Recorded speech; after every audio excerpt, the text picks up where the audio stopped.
this guy, you know what he fucking says?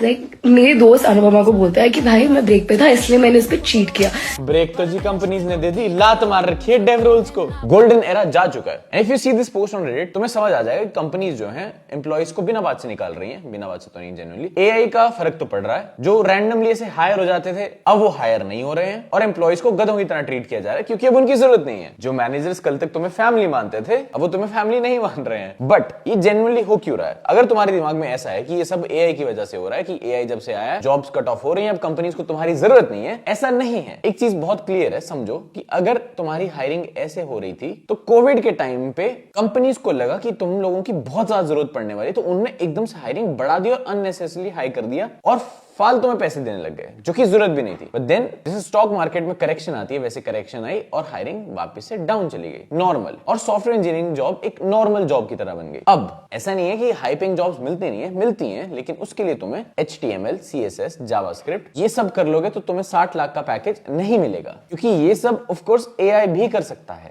तो अगर logically समझ के देखो, एक सीनियर इंजीनियर कंपनी हायर कर ले जो कि एआई यूज करके बेसिक काम करवा ही लेगा और अपना सीनियर वाला काम भी कर देगा, तो कंपनीज को जूनियर एम्प्लॉइज की जरूरत क्या है? ये एआई ने बदला। तो इस चीज से तुम क्या समझते हो कि तुम्हें मुश्किल चीजों में फोकस करने की जरूरत है, जैसे कि infra, system design, architecture. Not saying कि बेसिक चीजें मत करो, वो भी करनी पड़ेंगी, बट तुम जूनियर बन के हायर नहीं हो सकते। तुम्हें और एक्स्ट्रा एफर्ट्स देने पड़ेंगे and it's your life. Extra efforts देने में कोई प्रॉब्लम नहीं है। और अगर अभी भी कंफ्यूजन है तो बहुत सिंपल भाषा में बताता हूं, नेटवर्किंग करो। ठीक है, जो पढ़ रहे हो वो तो पढ़ना ही है, उसके अलावा नेटवर्किंग करो, इवेंट्स पे जाओ, हैकेथॉन्स पे जाओ, ऑनलाइन अपना पोर्टफोलियो बनाओ, इन लोगों को बताओ जो कर रहे हो कितना अच्छा कर रहे हो, और कंपनीज की अगर तुम प्रॉब्लम सॉल्व कर पा रहे हो तो वो हायर कर लेगी। इस माइंडसेट से चलो। All set.